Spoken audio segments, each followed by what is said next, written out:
this is my main guitar for this tour. Specifically, this is an Ltd Viper 1000. Kind of an older model. Usually, I think they stopped selling it a few years ago, but yeah, I picked this up recently and just wanted to play it on this tour. It's my first Viper, which is obviously like an offset kind of SG sort of thing, like super rad guitar. It's awesome, I think. So this particular guitar is kind of interesting because it is a 24 fret and also a 24/75 scale. These two, however, are 25/5 scales and also 22 frets. This is the only guitar I have that has 24 frets, so kind of a little weird to get used to, but still pretty nice. Like, it's actually a little bit easier up top sometimes, but. Other than that, this particular guitar has a custom 5 Seymour Duncan. I play Duncans exclusively. That has a custom 5. This one has a custom. This one has a JB all in the bridge. All of the neck pickups are 59s. So yeah, that's pretty much it. I mean, as far as like settings and that, just bridge, tones usually all the way up, depending on how I'm feeling that day. I don't know. You know, volume of course cranked. Oh yeah, strings. I use Dunlop Heavy Core 54s.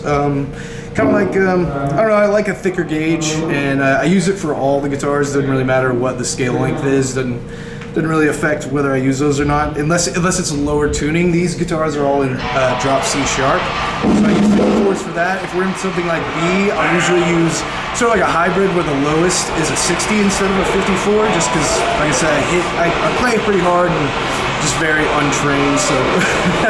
I've been with the Esp for about, I've been playing the Esp for about 8 years. I've been with them for about 6, so they're super awesome dudes. Like, always love playing this stuff. Like, obviously I like all guitars. I'm just a guitar nerd, but as far as like, you know, playability, like their neck shape and stuff, it's just a perfect guitar. This is a Esp Phoenix 2, standard series Esp, also not made anymore unfortunately, but super sick guitars. Obviously I have 2 of them, we'll get to the other one, but yeah, this is kind of like more like a Firebird type sort of take on something. A little different, not as thin, doesn't have like, as you see, a Firebird normally has this on the front and back with the neck through. This one just goes all the way to the back. A little bit thicker body. I like bigger bodies, so this is like kind of perfect for me. And then I've got like the unpainted maple neck, which is like super smooth and just glides across. Super awesome. Once again, custom in this particular guitar. Another Phoenix 2, same deal, Esp standard. This one's a little bit newer. They actually stopped making these, I believe, in 2013. That one was made in 2011, but they stopped making them in 2013. I actually got lucky with this last year. It's kind of brand new. They don't even do the standard series anymore, but I think somebody more famous than me wanted it and decided they didn't, so they gave it to me. But yeah, this one has just a JB in the neck, or in the bridge, and a 59 in the neck. Kind of standard fare for me usually, you know, like I like to switch bridge pickups, but as far as neck, usually always 59. From the chain, obviously, chromatic tuner. Let's go straight into the drop pedal. This pedal, if you happen to not be familiar, it'll change your tuning for you.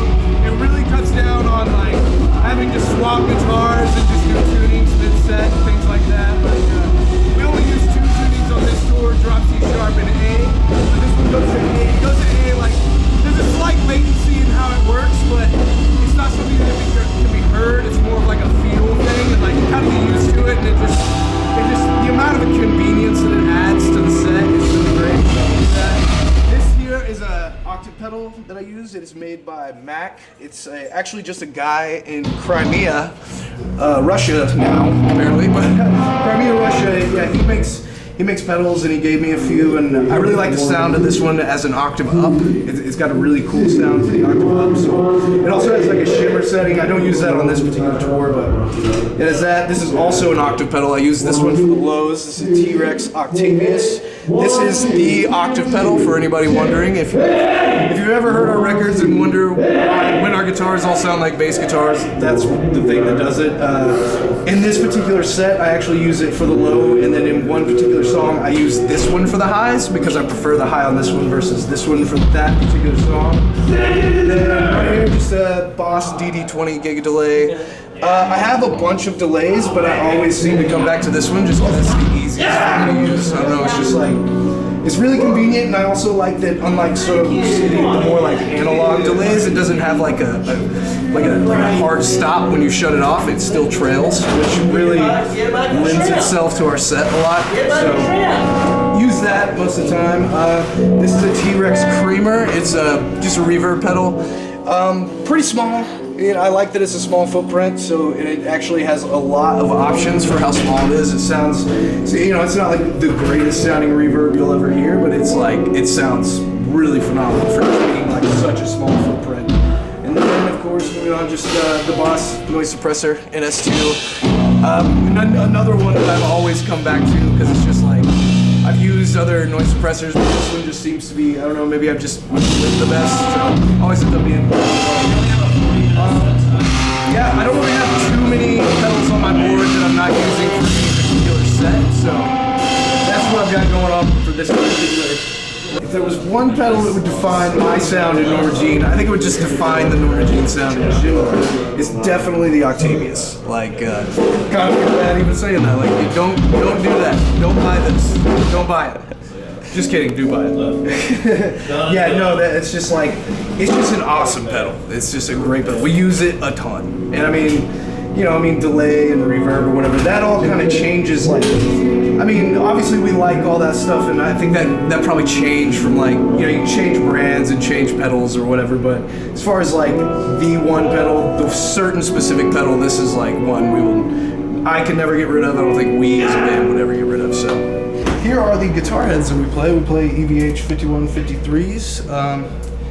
We just go in direct. There's no like obviously you saw the pedal board, no overdrives, no any sort of fancy stuff, just straight in. That's kind of what we like. Yeah, see, I've been playing the EVH for, I guess, 4 or 5 years, something like that. Beforehand, I always was a fan of the 5150s and stuff like that, so I've had quite a few of those. Never really been a fan of, like Mesas or Marshalls, or, at least for this particular sound. Those obviously have their place, but for us, I feel like these just have like a certain gain characteristic that's really cool and just kind of works for us. So, other than that, yeah, like pretty standard stuff. Not really any exciting head-wise gear. We just plug in and turn up and make feedback and all that, make noise.